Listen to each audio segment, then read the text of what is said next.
आपली संस्कृती, आपले संस्कार सदा राहू दे आपल्या सोबत. भारताच्या महान ग्रंथांचे आणि काव्यांचे संपूर्ण संकलन. सबस्क्राइब करा तिलक.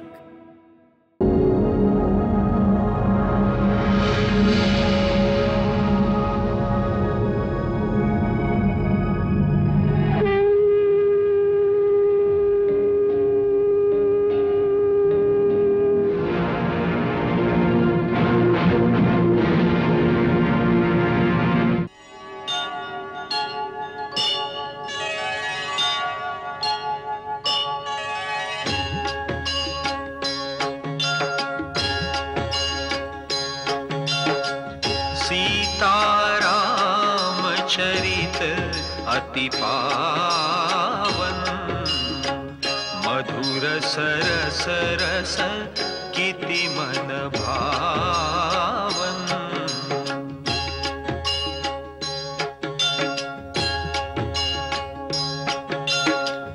युग युग गीत तयांचे गावे, प्रभु गुण गात मना सुख वावे.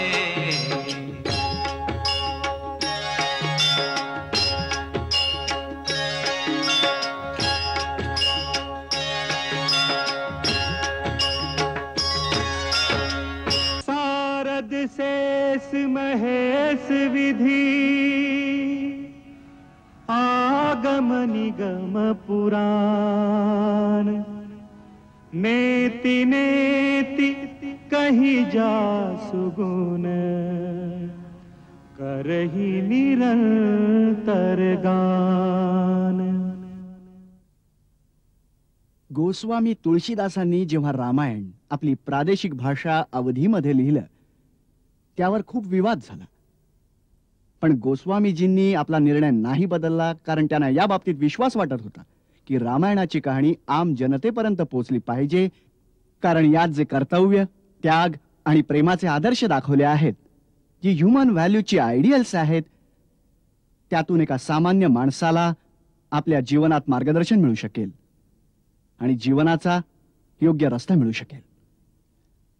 रामायण हा एक धार्मिक ग्रंथच नव्हे, तर एक संस्कृत दस्तऐवज सुद्धा आहे. एक असं कल्चरल डॉक्युमेंट आहे जे रंग, वर्ण, जातीय भेदांना अगदी पूर्णपणे पार करून सामान्य माणसाच्या मनावर इतका गहिरा परिणाम करतं की प्रत्येक माणूस आपल्या रोजच्या जीवनात त्याच्या पठणानं, मननानं फायदा उठवू शकतो. हेच कारण आहे की जगातल्या जवळजवळ सर्व भाषांमध्ये त्याचा अनुवाद झालाय. जर्मनी, फ्रान्स, इंग्लंड, रशिया, चीन, इराण, थायलंड, इंडोनेशिया या देशांमध्ये रामायणाला तितकाच आदर मिळालाय जितका भारतात. रशियात गेली कित्येक वर्ष रामायणाचं नाट्य रंगमंचावर केलं जात आहे. तर इंडोनेशियात रामायण ही तिथली लोककला आहे. फोक आर्टचा एक इम्पॉर्टंट सब्जेक्ट आहे. तसंच रामायण हा तिथला एक प्रमुख विषय आहे. त्याचं कारण आहे की भारतानं दुसऱ्यांच्या धर्तीवर कब्जा करण्यासाठी कधी सेना धाडल्या नाहीत, फौजा पाठवल्या नाहीत. नेहमी भारतातून गेले शांती आणि दोस्तीचे दूत, मेसेंजर्स ऑफ पीस अँड लव्ह, ज्यांनी त्यांच्या धर्तीवर नव्हे त्यांच्या हृदयावर राज्य केलं. त्या दूतांबरोबर गेल्या भारताच्या वीरांच्या कहाण्या, त्यांचे एपिक्स, रामायणासारखं महाकाव्य. त्याचा परिणाम किती गहिरा होता याचा उल्लेख करताना पंडित जवाहरलाल नेहरूंनी आपल्या पुस्तकात फ्रान्सचे एक हिस्टोरियन, एक इतिहासकार मिशेलट यांचे विचार अशा प्रकारे उद्धृत केलेत. ज्याला जीवनाच्या अनुभूतीची तहान आहे, त्यानं या महाकाव्यरूपी सरोवरातील जलानं आपली तहान भागवावी, जे सागराहूनही विशाल आहे, ज्यात सूर्याचा प्रकाश आहे, ज्यात एक निरंतर शांती, एक अनंत माधुर्य आहे. सर्वात प्रथम महर्षी वाल्मिकींनी संस्कृत भाषेत रामायण रचलं. यावत् स्थास्यन्ति गिर्यः सरितश्च महितले, तावत् रामायण कथा लोकेषु प्रचरिष्यति। त्यानंतर जेव्हा संस्कृत ही बोलीभाषा राहिली नाही, तेव्हा कवी आणि संतांनी त्याला पुन्हा पुन्हा आपल्या आपल्या काळात आणि आपापल्या प्रादेशिक भाषेत लिहिलं. दक्षिणी भाषेत रंगनाथ रामायण तेलुगूत लिहिलं गेलं.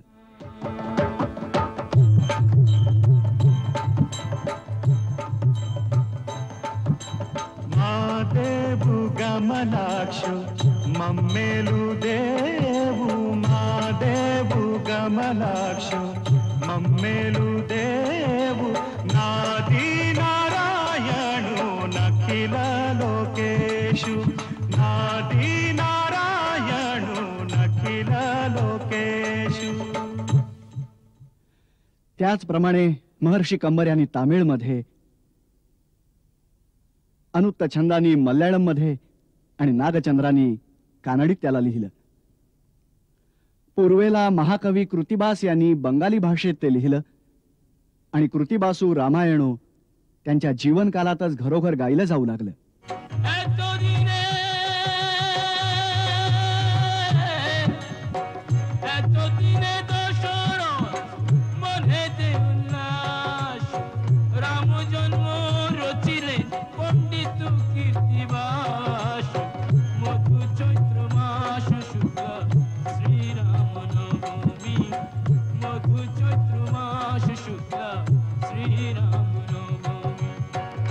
याच प्रकारे पश्चिमी तटाच्या निकट महाराष्ट्रामध्ये संत एकनाथांनी ही गाथा अति भावपूर्ण अंदाजात गायली. श्री रामच्युत वृक्ष प्रभा,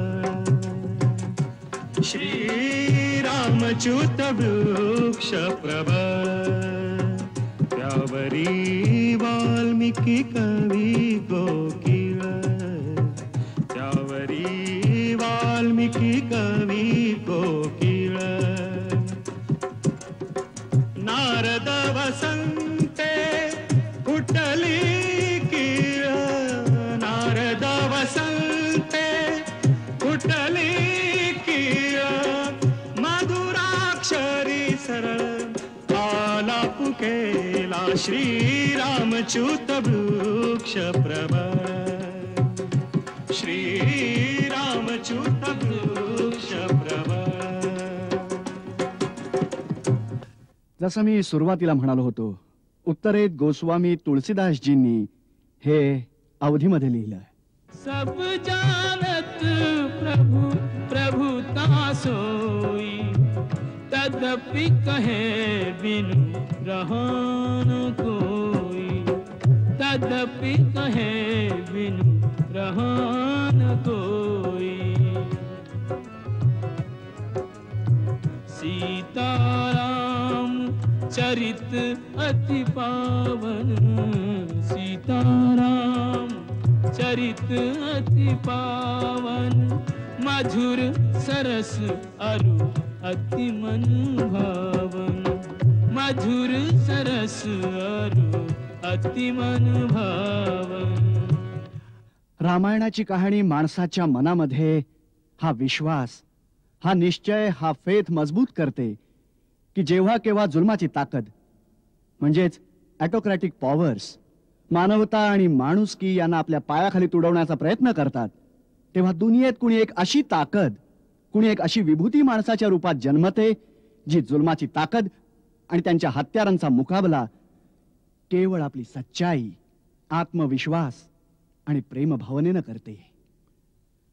रामायणाची परंपरागत कथा या बाबीवरच आधारित आहे की एकेकाळी जेव्हा आततायी शक्ती रावणाच्या रूपात प्रकटली, जो आपल्या ताकदीच्या नशेत चूर धरतीला आपल्या पायाखाली तुडवीत चालला आहे, त्यावेळी धरती, ऋषी, मुनी आणि देवगण भगवान विष्णूकडे मदतीसाठी जातात आणि तेही त्यांच्या याचनेनं द्रवित होऊन त्यांना सहाय्य करण्याचं वचन देतात.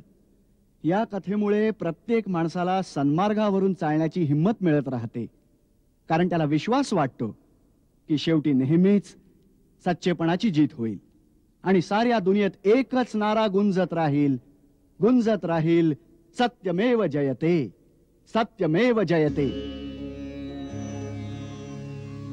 शान्ताकारं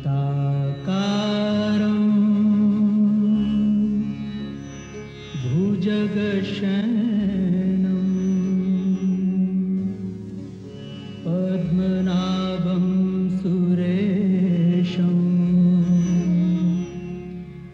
विश्वाधारं गगनसदृशं मेघवर्णं शुभांगम्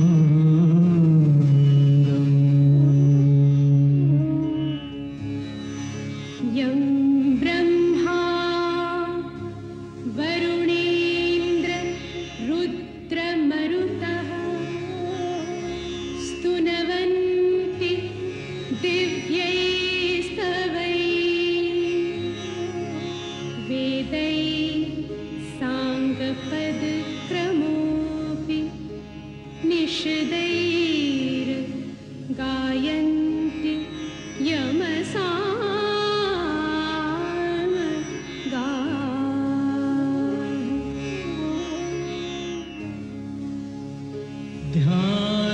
ध्यानावस्थित तद्गतेन मनसा पश्यन्ति यमयोगिनो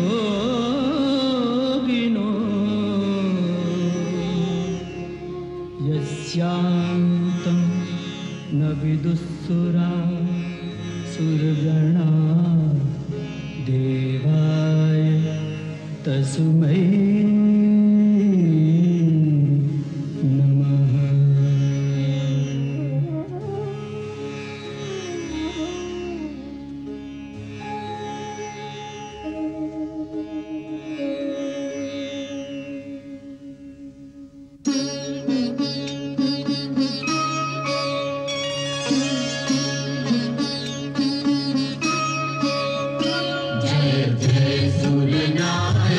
जन सुखदायक प्रणतपाल भगवंता ओधित हितकारी जय असुरारी सिंधु सुता प्रिय बंदा आयन सुर धरणी अद्भुत करनी मन मन जाने कोई जो सहज कृपाला दीन दयाला अनुग्रह सोई जय जय अविनाशी सब घटवासी व्यापक परमानंदा अविगत दोषीतम चरित पुनीतम माया रहित मुकुंदा जेहि लागी विरागी अति अनुरागी विगत मोह मुनि वृंदा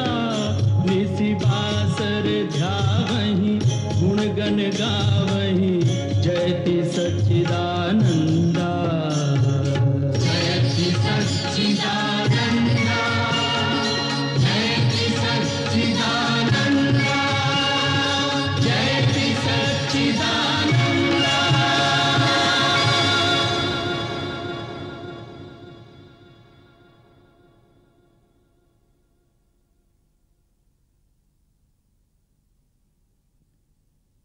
जय ब्रह्मदेव, हे सच्चिदानंद, हे सृष्टीपालक, पापी रावणाच्या अत्याचाराने पीडित होऊन ही पृथ्वी, ऋषी मुनी देव गंधर्व सारे आपल्याला शरण आले आहेत. यांचं रक्षण करा भगवान, रक्षण करा, रक्षण करा. पृथ्वीवर धर्म आणि सत्य यांचा नाश होतोय प्रभू. पापाची शक्ती वाढत आहे. राक्षसांचा राजा रावण अहंकाराच्या मस्तीत धुंद होऊन तिन्ही लोक आपल्या पायाखाली तुडवायला सज्ज आहेत. देव दानव मनुष्य कोणीही त्यांच्याशी सामना करायची हिंमत करीत नाही. कारण खुद्द ब्रह्मा आणि महादेवांनीच त्यांना वरदान दिलंय की देव दानव नाग किन्नर गंधर्व कुणाच्याही हातून तो मारला जाणार नाही. प्रभू, आपल्या सृष्टीचा भार धारण करणं माझा धर्म आहे. परंतु जेव्हा धर्माच्या जागी अधर्माचं राज्य येतं तेव्हा अधर्मातून अनाचार, अनाचारातून भ्रष्टाचार आणि भ्रष्टाचारातून अत्याचाराच्या ज्वाला भडकून उठतात. जेव्हा अत्याचार इतके वाढतात तेव्हा पहा, पापाच्या ज्वाळेत माझं शरीर जळू लागतं. प्रभू, माझं रक्षण करा. पृथ्वी त्राही त्राही करीत आहे करुणानिधान. जेव्हा तो अभिमानी चालतो तेव्हा असं प्रतीत होतं की जणू तो पृथ्वीला आपल्या पायाखाली तुडवीत आहे. असुरांच्या आतंकाच्या भयानं धर्मशील जनता चित्कारत आहे. त्याचे असुर सैनिकांना त्रास देत आहेत. राक्षस साधू गणांचं रक्त पित आहेत. प्रभू, आज अबलांची लाज आणि मानवजातीची मानवता वाचवणारा कोणी नाही. आज ही अवस्था आली आहे की कुणी धर्म आणि सत्याच्या मार्गावर चालण्याचा यत्न करेल तर तो जिवंत राहू शकत नाही. आज प्रत्येक प्राणी मात्र पाप आणि भ्रष्टाचाराच्या मार्गावरून जाण्यासाठी विवश केला जातोय. जेव्हा अशी अवस्था येते त्यावेळी सत्याच्या रक्षणासाठी कुणा महान शक्तीचा अवतार घेणं आवश्यक होऊन बसतं. सच्चिदानंद. देवाधिदेव प्रणाम. हे सर्वेश्वरा, आपण जे कर्माचं अधिष्ठान दिलंय त्यानुसार जो कोणी श्रम करेल, परिश्रम करेल, तपस्या करेल त्याला शक्ती अवश्य प्राप्त होईल. ते अधिष्ठान निभावणं आपलं कर्तव्य आहे. प्रभू, धरतीवर जेव्हा कोणी जालिम प्राणी मात्रांना आपल्या चरणांशी लोळण घ्यायला विवश करतो तेव्हा एक सच्चा माणूस त्याच्या समोर झुकायला नकार देतो. कारण त्याला विश्वास वाटत असतो की वर एक अशी शक्ती आहे जी त्याला न्याय देईल, त्याचं रक्षण करेल. ज्या दिवशी या विश्वासाला तडा जाईल की अंती सत्याचाच विजय होतो तेव्हापासून कोणीही धर्माच्या मार्गावरून चालणार नाही. समाज विखरून जाईल. धरती, सूर्य, चंद्रमा आपला आपला मार्ग बदलते. सृष्टीचा सगळा क्रमच अस्ताव्यस्त होऊन जाईल.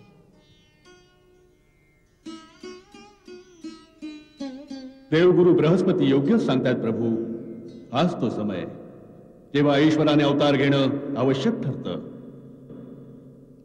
त्रिपुरारी, पाप्याच्या पापातच त्याच्या नाशाचं बीज लपलेलं असतं. जो रावण हे समजतोय की त्याच्याहून मोठी कोणतीच शक्ती नाही, त्याचा नाशही या अहंकारातच लपलेला आहे. या अहंकारापायीच त्यानं वरदान मागताना मनुष्य किंवा वानर यांच्या हातून मरण न येण्याचं वरदान मागितलं नव्हतं. ज्या मानवाला तो किडामुंगीप्रमाणे तुच्छ समजतो आहे त्याच सामान्य मानवाच्या रूपात मी अवतार घेऊन त्याचा मानभंग करीन. मी सकल गुणांसह अयोध्या नरेश दशरथाच्या घरी जन्म घेईन आणि असुरांच्या अत्याचारापासून पृथ्वीचं रक्षण करेन. म्हणजे धरतीवर जिथं लोक सत्य आणि धर्माची साथ देतील तिथं त्यांना विश्वास वाटेल अंती सत्याचाच जय होतो. आणि या सृष्टीत एकच जयघोष निनादेल, सत्यमेव जयते, सत्यमेव जयते, सत्यमेव जयते, सत्यमेव जयते, सत्यमेव जयते, सत्यमेव जयते. आदिदेव नमस्तुभ्यं प्रतीत मम भास्कर. दिवाकर नमस्तुभ्यं प्रभाकर नमोस्तुते.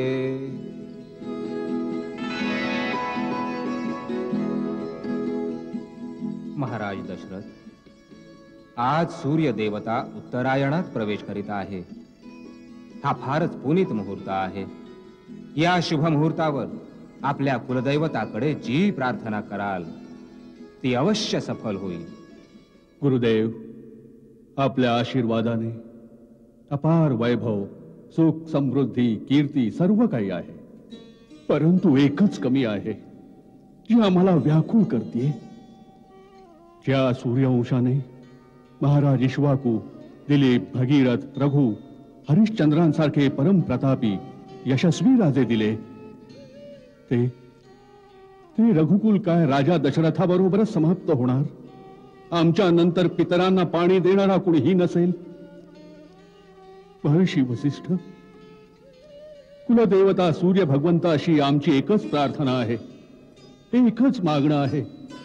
सूर्यवंशाचा सूर्य दशरथाबरोबरच अस्त न हो. आपण तर जाणता गुरुदेव की कोणी आई म्हणणारं नसेल तर स्त्री स्वतःला परिपूर्ण समजत नाही. आईच्या हृदयाचं अंगण जोवर सुनसून आहे गुरुदेव, तोवर जगातली सारी सुख, वैभव या महालातल्या रीतेपणाला भरून काढू शकणार नाहीत. आपण तर त्रिकालज्ञानी आहात गुरुदेव. आमच्या मनीची व्यथा तर आपण जाणताच. महाराणी कौसल्या, देवी कैकेयी, देवी सुमित्रा, आपण निराश होऊ नये. सूर्य भगवान आपली मनोकामना अवश्य पूर्ण करतील, परंतु त्यासाठी पुत्रकामिष्टी यज्ञ करावा लागेल. तर मग गुरुदेव, आता उशीर कशाला? आपण यज्ञाचं आयोजन करा. परंतु देवी, आम्ही तो यज्ञ नाही करू शकत. आपण नाही केलात तर दुसरं कोण करणार? अथर्व वेदाचे पूर्ण ज्ञानी ऋषी शृंग मुनी याचे विशेषज्ञ आहेत. हा यज्ञ त्यांच्याच द्वारे संपन्न व्हायला हवा. मग त्यांना बोलवावे गुरुदेव आणि यज्ञाचे अनुष्ठान करावे. नाही देवी कैकेयी, याकरिता तर महाराजांना स्वतः त्यांच्याकडे जाऊन प्रार्थना करायला हवी. गुरुदेव, मी आजच त्यांच्याकडे जायला तयार आहे. मी आत्ताच आर्यसुमंतांना बोलावून सांगते की त्यांनी सेनापतीला आदेश द्यावा की महाराजांबरोबर जाण्यासाठी रथ, हत्ती, घोडे आणि पायदळ ताबडतोब तयार ठेवा. महाराज आजच प्रस्थान करतील. नाही देवी कैकेयी, तिथे रथ, हत्ती, घोडे, सेनेची आवश्यकता नाही. महाराज एका योग्याजवळ काही मागायला जात आहेत, आपला ऐश्वर्य आणि पराक्रम दाखवायला नाही. देवी, भिक्षा रिकाम्या झोळीतच दिली जाते.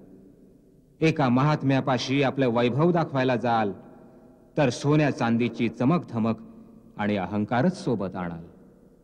आपण सत्यवदलात गुरुदेव.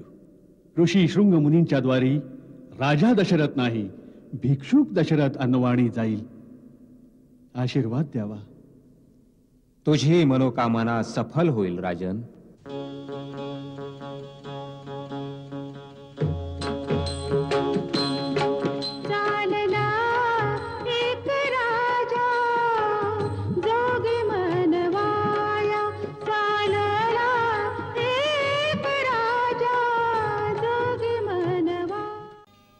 महाराणी कौसल्या, देवी कैकेयी, देवी सुमित्रा, आपण निराश होऊ नये.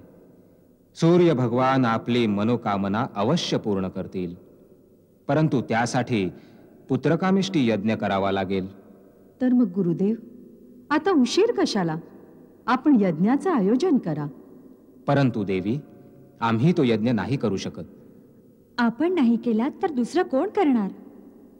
अथर्व वेदाचे पूर्ण ज्ञानी ऋषी शृंग मुनी याचे विशेषज्ञ आहेत. हा यज्ञ त्यांच्याच द्वारे संपन्न व्हायला हवा. मग त्यांना बोलवावे गुरुदेव आणि यज्ञाचे अनुष्ठान करावे. नाही देवी कैकेयी, याकरिता तर महाराजांना स्वतः त्यांच्याकडे जाऊन प्रार्थना करायला हवी. ऋषी शृंग मुनींच्या द्वारी राजा दशरथ नाही, भिक्षुक दशरथ अन्नवाणी जाईल. आशीर्वाद द्यावा. तुझी मनोकामना सफल होईल राजन.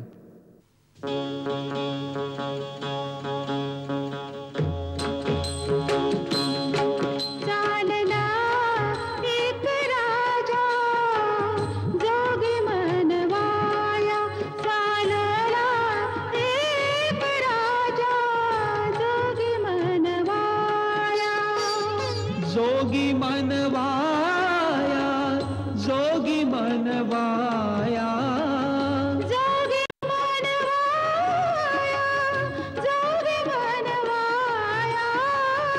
जोग्याच्या चरणाशी शीश नमवाया. चालला एक राजा जोगी मनवाया.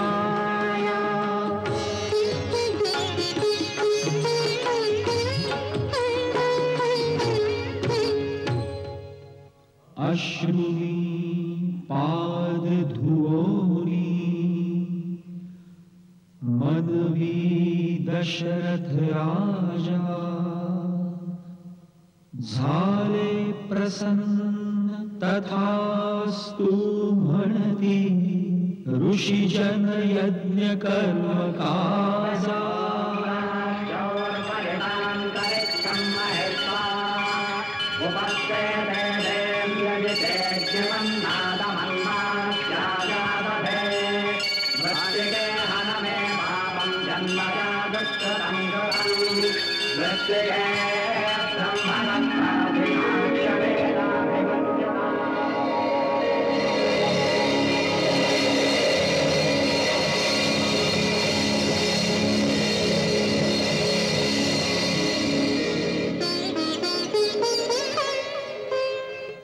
मुनी देव मग प्रगट जाहले खीर पात्र करी घेऊनी पूर्ण होईल मनोकामना म्हणे दशरथा देऊनी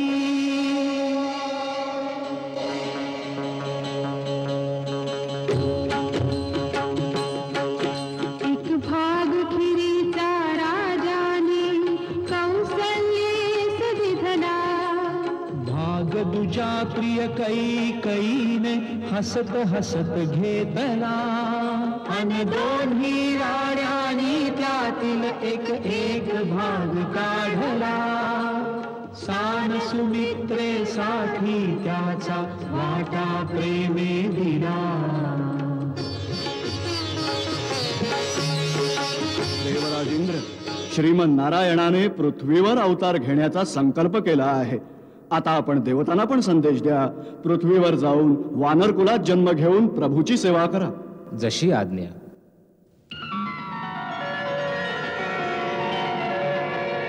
नवमी तिथी मधुमास पवित्र चैत्रातील शुद्ध तिथ वाटते सुमित्र मध्यानी गंधयुक्त वात उष्णवाहे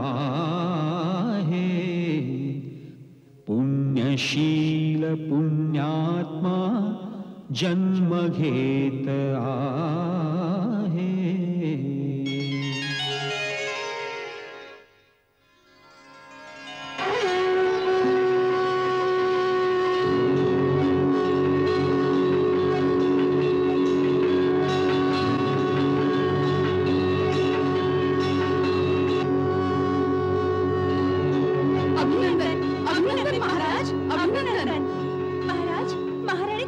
पुत्रास जन्म दिला आहे. अभिनंदन महाराज.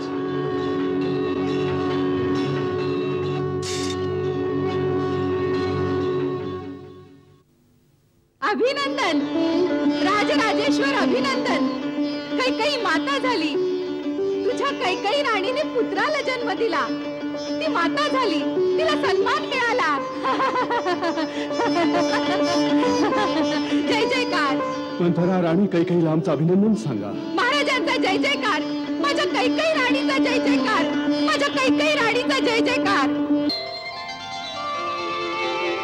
महाराज देवी सुमित्राला पुत्र झाला. नाही महाराज, एक नव्हे दोन पुत्र झालेत. कृपा कृपा सूर्य भगवंता.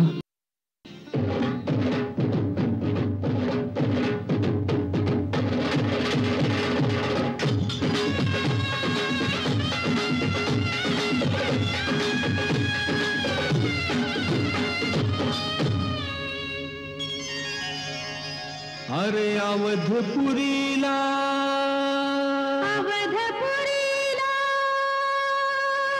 हो वाजे डंका.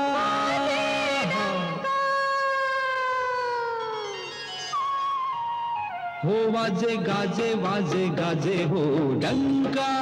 हो वाजे गाजे वाजे गाजे हो डंका. हो वाजे गाजे वाजे गाजे हो डंका. हो वाजे गाजे वाजे गाजे हो डंका.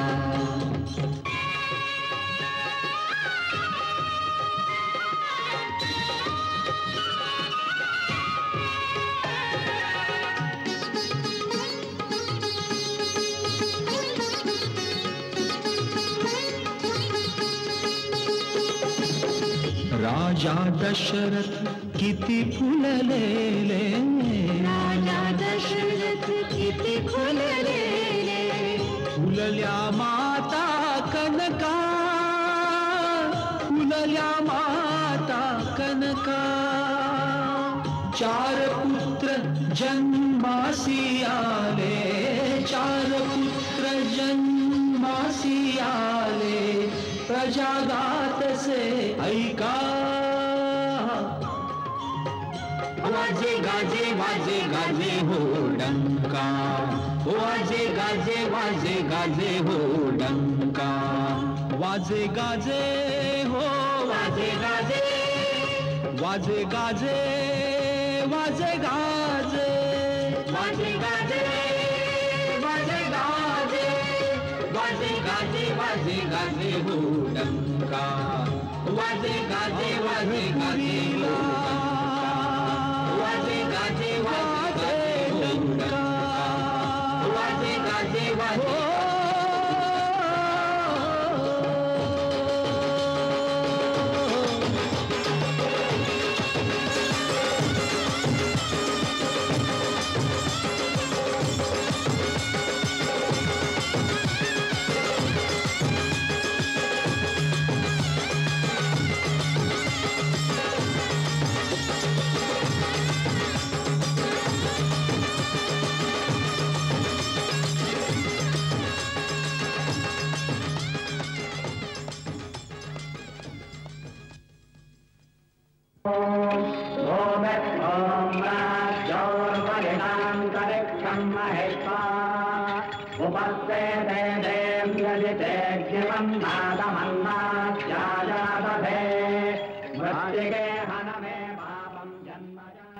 महाराज, आता आपण चारही कुमारांचं नामकरण करीत आहोत. कौसल्यानंदनाचं नाव केवळ 2 अक्षरी, परंतु इतकं महान की अनंत ब्रह्मांड त्यात सामावलं जावं. अखिल विश्वाला आनंद देणाऱ्या सुखनिधानाचं नाव राम.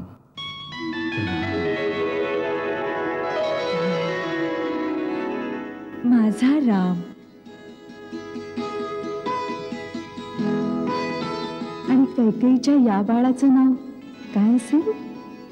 त्यागमूर्ती, धर्मस्वरूप, जगाचं भरण पोषण करणारा कैकेयी कुमार विश्वात भरत या नावानं विख्यात होईल.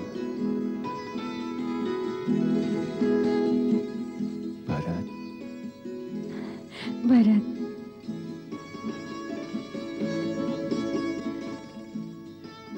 गुरुदेव, सुमित्राताईच्या या 2 सुकुमारांची आणि या राजपुत्रांची नावं काय असतील? आम्ही त्यांना काय म्हणायचं? हे समस्त गुणांनी युक्त आहेत. याचं नाव लक्ष्मण. लक्ष्मण. लक्ष्मण. आणि हे छोटे कुमार. छोटे आहेत, पण यांचं नाव घेताच शत्रू चळचळा कापतील, म्हणून यांचं नाव शत्रुघ्न असेल. शत्रुघ्न. राम, भरत, लक्ष्मण, शत्रुघ्न. गुरुदेव, चारही भावांच्या कुंडलीतले ग्रह नक्षत्र कसे आहे? काय विचारता अयोध्यानाथ? हे 4 पुत्र म्हणजे जणू 4ही वेद जन्मले तुमच्या कुळात. काही दोष, काही अवरोध, काही अमंगल नाहीच तुझ्या या 4ही मंगल मूर्तींमध्ये. रघुवंशाच्या सर्व राजांमध्ये सर्वात प्रतापी, यशस्वी होतील हे 4ही कुमार. एक आणखी योग दृष्टी गोचर होतो आहे. तो कोणता धर्ममूर्ती? तसं तर या 4ही भावांमधलं भ्रातृप्रेम युगायुगात सांगितलं जाईल, परंतु विशेष सांगायचं तर एका बाजूला राम लक्ष्मणाची जोडी, तर दुसऱ्या बाजूस भरत शत्रुघ्नाची जोडी अशी जमेल जसं 1 प्राण आणि 2 शरीर. धन्य आहेत माझी 2 बाळ. आपल्या मोठ्या भावांच्या छाया बनून त्यांची सेवा करतील.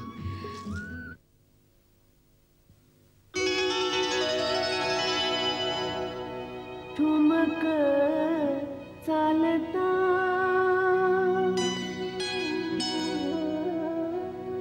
चालता ठुमक ठुमक चालता रामचंद्र वाजती पैंजण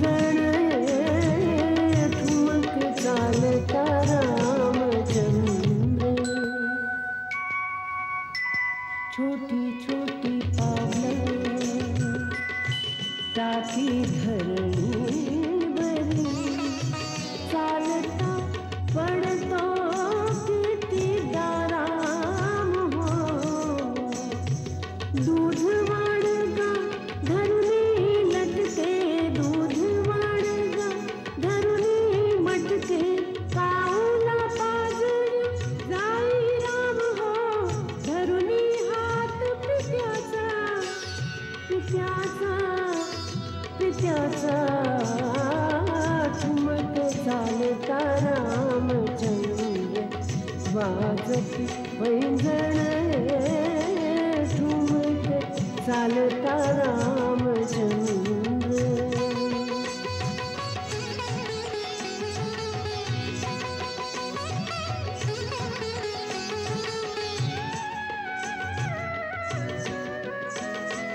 चांदीचे हत्ती सोन्याचे घोडे खरे खेळण्यानी घरते सारे. चंद्र खेळणे मागे रघुवर चंद्र खेळणे मागे रघुवर. आवडे ना दुजे काही खेळणे. पाण्याच्या थाळीत चंद्रमा उतरे पाण्याच्या थाळीत चंद्रमा उतरे. राम तो पाण्यात छप छप खेळे छप छप छप छप. नजर काढती तिन्ही राण्या तिन्ही राण्या तिन्ही राण्या. ठुमक चालतो रामचंद्र वाजती पैंजण हे ठुमक चालतो रामचंद्र. वा सच्चिदानंद वा, काय लीला आहे तुझी. जय हो प्रभू जय हो. हा कोणाचा जय जयकार चाललाय नाथ. हेच तर आहे आमचे आराध्य श्रीराम. वा, खूपच मधुर संबंध आहेत आपणा दोघांचे. ते आपली पूजा करतात आणि आपण त्यांची. जरा आम्हालाही घडवा त्यांचं दर्शन. ही कोणती लीला चालली आहे. तू बघ तर, तुला इथेच दर्शन करवतो.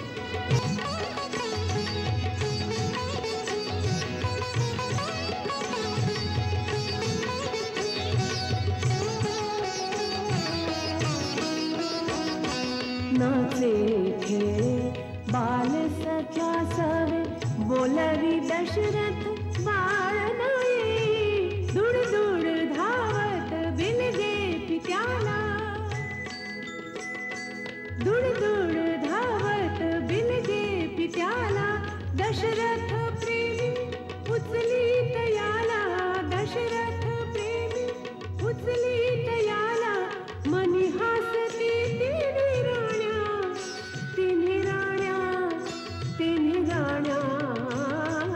ठुमक चालता रामचंद्र वाजती पैंजण ठुमक चालता रामचंद्र वाजती पैंजण ठुमक चालता रामचंद्र.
जागा हो लाडक्या राजा छकुल्या. जागा हो माझी प्राण छकुल्या. जागा हो अवध कुमारा छकुल्या. जागा हो राजकुमारा. जागा हो लाडक्या राजा छकुल्या. जागा हो अवध कुमारा छकुल्या. जागा हो राजकुमारा.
अरे माझं धनुष्य कुठे आहे?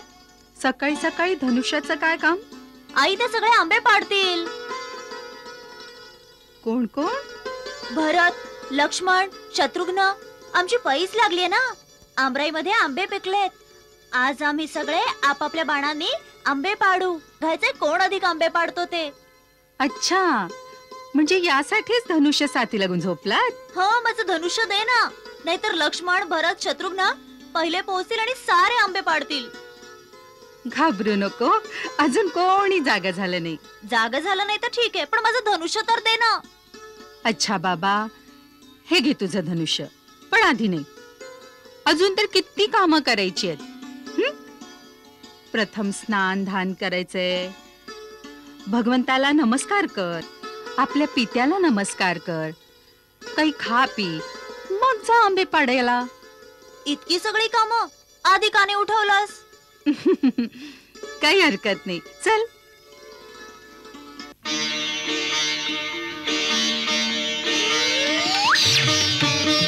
पहा, मी आंबा पाडला. हे रामदादाचे आंबे.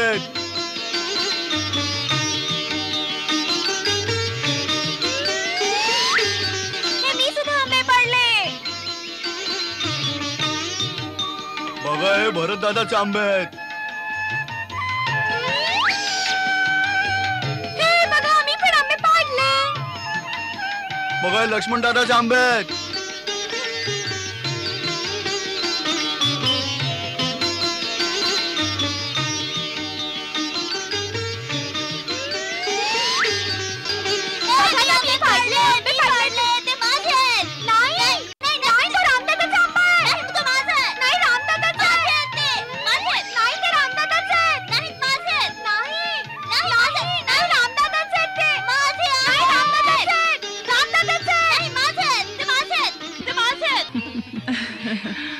किती आनंददायी दृश्य आहे.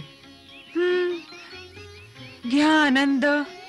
आणखी काही दिवस, मग कुठे बघायला मिळेल हे सगळं? का? लवकरच हे सगळे गुरुकुली जाणार आहेत ना. केव्हा? वसंत पंचमीच्या दिवशी. हो, त्या दिवशी त्यांचा उपनयन संस्कारही आहे ना. हो, नंतर ते मग वशिष्ठांच्या आश्रमात जातील. इतक्या लवकर? यांच्याशिवाय तर राजमहाल सुना होऊन जाईल. आपण महाराजांना सांगा ना, काही दिवस आणखी थांबा. हे रोखणं शक्य नाही. हा मुहूर्त विद्या आरंभासाठी सर्वात शुभ मानला जातो. गुरुदेवांची आज्ञा आहे की त्याच दिवशी चारही कुमारांचा उपनयन संस्कार होईल. आमचं काय होणार? यज्ञोपवीत संस्कार होईल. यज्ञोपवीत संस्कार? हो, तुमचं मुंडन होईल. तुम्ही यज्ञोपवीत धारण करून चारही भाऊ ब्रह्मचर्य व्रत घ्याल. मग ब्रह्मचारी बनून आमच्याकडे भिक्षा मागाल. आपण आम्हाला भिक्षा देणार? हो. मला अधिक देह मोठी आई. लक्ष्मण दादानं माझं धनुष्य तोडलं आणि माझे आंबेही घेतले. आम्ही तुम्हाला लक्ष्मण दादापेक्षा दुप्पट आंबे देऊ, पण गुरुकुलात जाऊन अशा प्रकारे आपसात लढू नका. गुरुकुल? गुरुकुलात का जावं लागेल? विद्या प्राप्त करायला. आणि हे पहा, गुरु आश्रमाचे नियम खूप कठीण आहेत. तिथे राजकुमार आणि सर्वसामान्य यात कोणताही भेदभाव नाही. सगळे समानरूप विद्यार्थी असतील. ब्रह्मचर्य व्रत घेतल्यावर पलंगावर झोपणं वर्जित आहे. भूमीवर झोपावं लागेल. अन्वाणी पायानं चालावं लागेल. ऊन पावसात छत्री नाही मिळणार. सदा गुरुची सेवा करा. गुरुची सेवा कशी करावी लागेल? गुरु झोपल्यानंतर झोपा. ते उठण्याआधी उठा. गुरु आश्रमाची शुद्धी आणि सफाई याकडे पूर्ण ध्यान द्या. यज्ञ हवन करायला वनातून समिधा आणा. आपल्या आणि गुरुच्या निर्वाहाकरिता भिक्षा आणा. मी तर मोठ्या आईकडून भिक्षा घेऊन जाईन. सगळे संबंधी यांच्याकडे भिक्षा घ्यायला नाही जाऊ शकत. हे वर्जित आहे. का? या नियमाची काय आवश्यकता आहे? फार महत्व आहे या नियमांचं. धनी परिवारातली बालके बिना परिश्रमांची आपल्या घरातून चांगली भिक्षा आणतील. मग निर्धन बालकात हीन भावना निर्माण होईल. तर मग सर्व बालकांमध्ये समानतेची भावना कशी राहील? विद्यादानाची जबाबदारी साऱ्या समाजाची आहे, कुणा एका घराची नाही. याच भावनेतून गुरु आश्रमात भिक्षेचा सिद्धांत केला गेला आहे. गुरुकुलात आम्हाला काय काय शिकवतील? वेद, वेदांत, स्मृती, उपनिषद, खगोल, ज्योतिष, गणित, संगीत, राजनीती, धर्मनीती. बस बस, मला एवढंच सांगा की तिथे आईची अंगाई ऐकायला मिळेल ना? मला तर अंगाई ऐकल्याशिवाय झोपच येत नाही.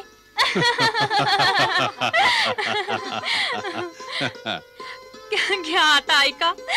गुरुदेव वशिष्ठांनी याची जन्मकुंडली बघून म्हटलं होतं, शत्रू ही चळाचळा कापेल याच्या नावानं, आणि हा जन्मभर आईची अंगाईच ऐकत राहील. मोठा वीर पुरुष होणार हा तू. का वीर पुरुष अंगाई ऐकत नाहीत? ऐकतात ना तेही, पण तिथे मी तुला अंगाई ऐकवेन. ह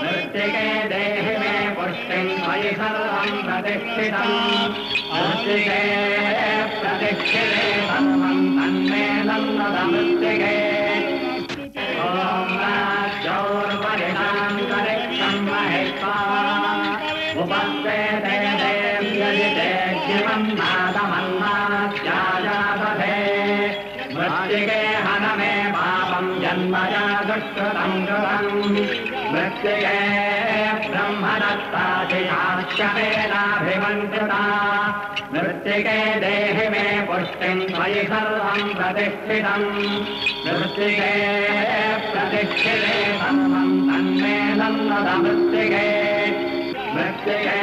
ब्रह्मचारी राम, भरत, लक्ष्मण, शत्रुघ्न, तुम्ही कोणाचे ब्रह्मचारी आहात? आपले गुरुदेव. सर्वप्रथम तुम्ही ब्रह्माचे ब्रह्मचारी आहात, मग वज्रधारे इंद्राचे, नंतर अग्निदेवाचे, त्यानंतर माझे ब्रह्मचारी आहात. आता मी सूर्य देवाच्या आज्ञेने तुमचा शिष्य रूपात स्वीकार करतो. गुरु आणि शिष्य यांच्यात सर्वदा प्रेम आणि विश्वास असावा. माझे जे उत्तम गुण आहेत तुम्ही केवळ त्याचंच ग्रहण करा, माझ्या अवगुणांचं ग्रहण करू नका. आता माझा पहिला उपदेश ग्रहण करा. सत्यम वद, धर्मम चर, मातृदेवो भव, पितृदेवो भव, आचार्य देवो भव. आता चौघांनी माझ्यासह मूल मंत्राचं उच्चारण करावं. ओम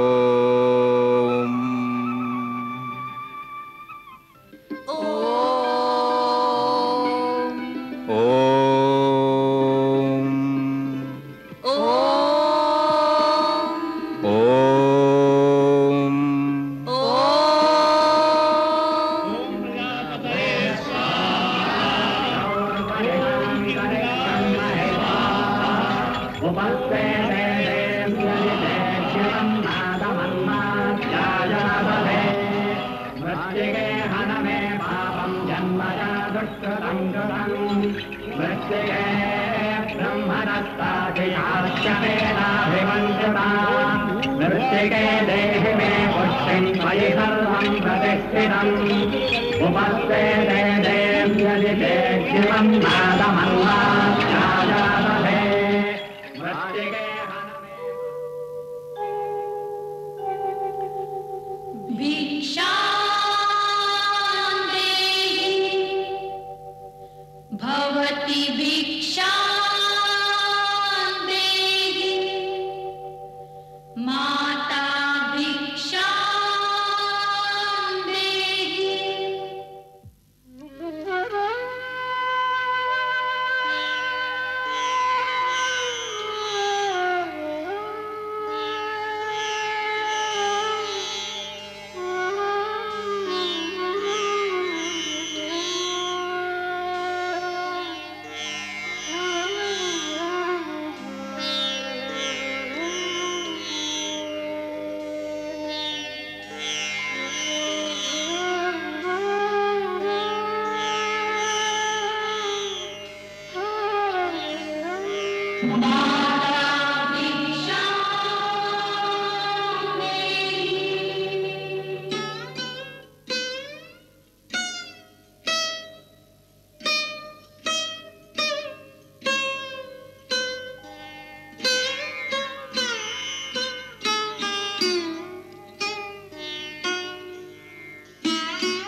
भिक्षा घेतल्यावर ब्रह्मचारी कधीही घरी नाही थांबत. वत्सांनो, गुरु आश्रमी चला. गुरुदेव, बाहेर रथ तयार आहे. देवी, विद्येचं व्रत घेतल्यावर बटू ब्रह्मचार्यांना रथस्वारी वर्जित आहे. कल्याणमस्तु. चला.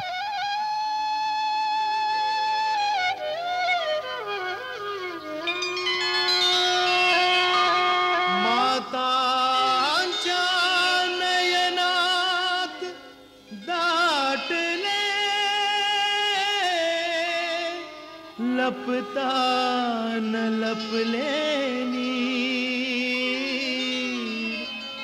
दशरथ राजा आज भासतो, भासे आज अधीर, भासे आज अधीर.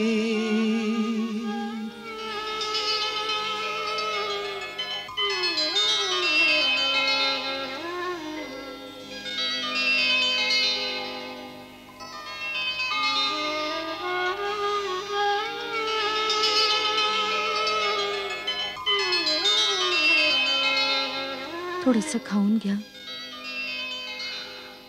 भूक नाही.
तुम्ही सगळे इथे विद्याग्रहण करण्यासाठी आला आहात, परंतु विद्याग्रहण करण्याआधी हे आवश्यक आहे की आपलं शरीर स्वास्थ्य जपण्याचे उपाय जाणून घेतले पाहिजेत. कारण जर तुम्ही आजारी झालात, तुमचं शरीर कमजोर झालं, तर तुम्ही अध्ययन कसं करणार? जीवनाचा धर्म कसा शिकणार? मनुष्याचं शरीर 5 तत्वांनी बनतं. पृथ्वी, जल, अग्नी, आकाश आणि वायू ही 5 तत्व जर संतुलित राहिली तर शरीर स्वस्थ राहतं. मनुष्याच्या शरीरावर ज्या गोष्टींचा परिणाम होतो त्या आहेत त्याचं खाणं, पिणं, वातावरण, त्याचे विचार, त्याचं आचरण. या सगळ्या गोष्टी सात्विक असल्या पाहिजेत. या व्यतिरिक्त परिणाम होतो त्या चुंबकीय शक्तीचा ज्याच्या सहाय्याने ह्या विश्वातली प्रत्येक चीज आपापल्या स्थानी स्थिर राहते. आकाशात तुम्ही जितके तारे बघता ते सगळे एक दुसऱ्याच्या आकर्षण शक्तीमुळेच आपापल्या जागी स्थिर राहतात. त्या चुंबकीय शक्तीतून विद्युत म्हणजेच विजेच्या लहरी निघत असतात. या लहरी सूर्य, चंद्र, तारे आणि आपली धरती एवढंच नाही तर आपल्या शरीरावरही परिणाम करतात. मी तुम्हाला माझ्या शरीरात दाखवतो. बघा कशा या लहरी मनुष्याच्या शरीरावर परिणाम करतात. लक्षात ठेवा, मनुष्याच्या शरीरातही चुंबकीय ध्रुव असतात ज्या भोवती या लहरी वर्तुळाकार फिरत असतात. त्या दिसत नाही परंतु त्यांचा फार गहिरा प्रभाव आपल्या शरीरावर पडतो जो आपल्या मानसिक आणि शारीरिक स्वास्थ्याच्या दृष्टीने फार महत्त्वपूर्ण आहे. म्हणून रोज झोपताना तुम्हाला अशा दिशेला झोपावं लागेल ज्यामुळे तुमच्या शरीरावर त्या लहरींचा अनुकूल परिणाम होईल. आम्हाला पिताश्रींनी सांगितलं होतं की आश्रमात अनवाणी राहावं लागेल आणि असंही म्हटलं होतं की तुम्हाला पावसात छत्री नाही मिळणार. असं का गुरुदेव? कारण गुरुचं कर्तव्य आहे की आपल्या शिष्यांना मजबूत बनवावं, तरच जीवनात ते प्रत्येक परिस्थितीचा सामना करू शकतील. आज तुम्ही राजकुमार आहात, उद्या वनवासात जावं लागेल आणि त्या समयी जो मजबूत नसेल तो तुटून जाईल. म्हणूनच या कठोर तपस्येची आवश्यकता असते.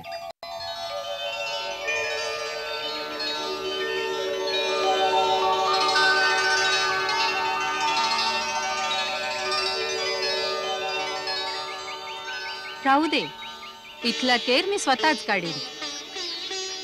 अक्का, ही झाडू घे यांच्याकडून. नाही, हे आम्हालाच झाडून काढायचंय. ही गुरुदेवांची आज्ञा आहे गुरुमाता. गुरुदेवांची आज्ञा आहे तर गुरुदेवांच्या आश्रमात केर काढा. हा मातेचा आश्रम आहे, ही कामाची नाही विश्रामाची जागा आहे. अच्छा, तुम्ही सगळे थकलात असाल, तुम्ही बसा, मी तुमच्यासाठी दूध आणते. आम्ही दूध नाही पिऊ शकत, खूप काम आहे गुरुमाता. अच्छा, कसलं काम आहे एवढं? कबुतरांना दाणे टाकायचे. हा, आणि एका सशाच्या पायाला इजा झालीये, त्याला आचार्यांकडे न्यायचंय आणि औषधही लावायचंय. अच्छा अच्छा. आणि ते पाडस आहे ना कालू, तो हरणीला खूप तंग करतो, गवत पण नाही खाऊ देत. त्याला पण धर्मशाळेत बंद करून ठेवायचंय. अच्छा अच्छा, म्हणजे खूपच काम करायचे तुम्हा सगळ्यांना. अच्छा, आता हे सांगा, तुम्हा मुलांना आपली अयोध्या आठवते? हो, खूप आठवण येते. रात्री झोप पण लागत नाही. ओ, तुम्हाला झोप नाही येत? मग असं करा, रात्री तुम्ही माझ्या जवळ झोपा. नाही नाही, मी तुमच्या जवळ नाही झोपणार. तुम्ही मला अंगाई नाही म्हणणार. मग तिथे ब्रह्मचारामध्ये कोण अंगाई गीत गातं? राम भैया खूप छान अंगाई गातात, अगदी आईसारखी.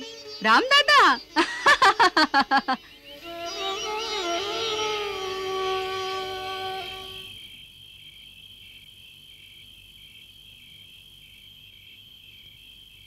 रामदादा अंगाई म्हण ना.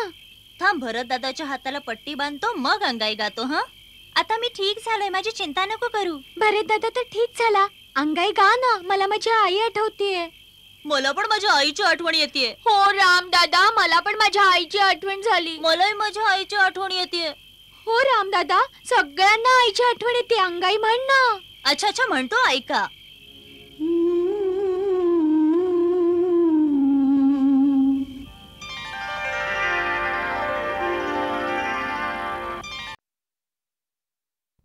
मंगल भा